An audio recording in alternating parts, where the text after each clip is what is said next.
What's going on, guys? ATG back here with another deck profile with first place OTS championship with who we got here? My name is Cameron Barkfreddy. How's it going, man?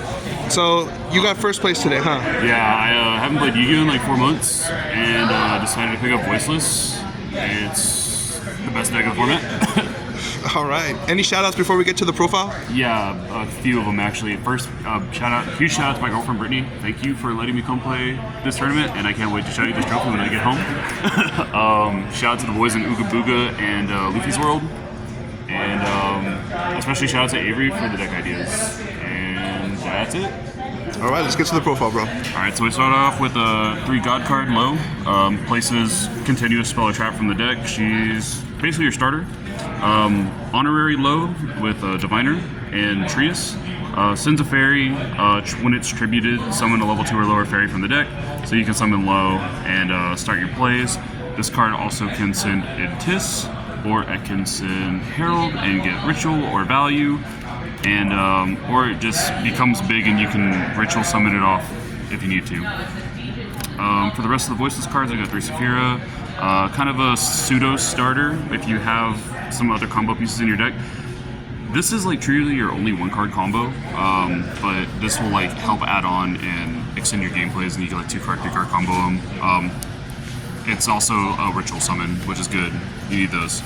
And then one of the Old Man, he is very, very good.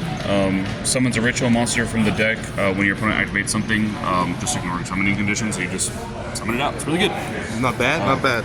For the Rituals, I opted to play 3 Skull Guardian. This is something a lot of people aren't really doing. This is an idea from Avery, my buddy Avery Foster, who was just like, yeah, play 3 because in the hands that you see it, it makes it a little more consistent and makes your hand work better, and it really does.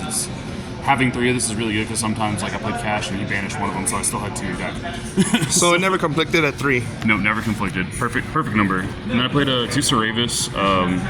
This card's just so good. Old Man Dragon right here. Prevents targeting and negates inherent summons, so if they like Synchro Summon, Link Summon, you just bounce it back to hand and say no, and then you can also have a targeting protection later. For the spells, I play 3 pre-prep. God card. Yep. FTK adds Ritual Spell, Ritual Monster, and you proceed to whoop up on them. We got 3 other God card, Barrier. Prevents targeting. It's an add. Any continuous spell that has more than 1 effective Yu-Gi-Oh is always good. So play infinite of this card. I would play 8 of it if I could.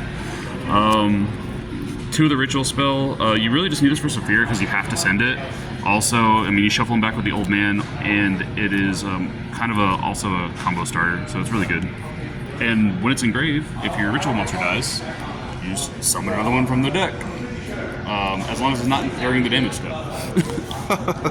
And then the last Voiceless card I played is one Radiant to the Voiceless Voice. This card is incredible. Yeah, this is a Broken Trap. Gets free value, and if you're in a pinch, you get one of the effects per turn. You just blow it up and blow up cards up on their field up to the number of Ritual monsters you control. Next, the reason why I won today is hand traps. So we have 3 Nib, 3 Ash, 3 Valor, 3 Droll, and 3 Imperm. I feel like this is pretty self-explanatory. All these cards hit relevant matchups, and side out what you don't use. Nice. What's the main deck count? 40. Perfect 40. No pot cards. Pot cards lose to Droll. Stop playing them. Hot take. We'll go to side deck next. I played Magnamut Double Druis. Randomly good into the Sword Soul deck I played today. Also hits the Voiceless Mirror, so that way they can't summon back their low from grave. Bell, good into Snakes, good into the Voiceless deck, so you can prevent them from summoning back low or shuffling back cards from the deck to add or special summon. Labyrinth as well. That card, yeah. I luckily didn't see one of those today, but I know there was one in the room and he was being a terrorist. So then we have 3 other God card, Cosmic, blows up Fire King Island, blows up the continuous spells and traps of Voiceless Voice, just has a lot of applications in the meta. Oh, it blows up the next cards I see right now. Oh yeah, and then these cards are degenerate and they need to be banned. This card turns off a whole game mechanic. Konami, stop hurting my pendulum monsters, please. And Summon Limit is Summon Limit, and I don't want to talk about that card anymore. We'll go to the extra deck next. So we have targets for Diviner. Also can summon these randomly if you want to. Herald, Excel Stardust. This one So you make this if your diviner gets negated. And you have the trap up, you could summon a Saphira, go into a 6, summon back Diviner, make an 8, make a Baron, and it's just like a cool little thing that you can do. Natista to blow stuff up. Typhon, this card sucks, but it's in my deck because sometimes it matters. Then we have Chaos Angel. Shout out to Adrian for trading me this today. This is beautiful. Ooh, the and it's you make it with a Trius and a Low, and sometimes it just outs a card that needs to be outed. FTK card, Anima. People don't play around it, or when I nib them, I just put their token there and I just take the token and proceed to pop off. IP didn't make this today. Probably going to cut it for something else, maybe a second SP. Or a second Anima, because that's randomly just a good card and Cash likes to banish it on my extra deck. SP, you know, this card's $120 for a reason.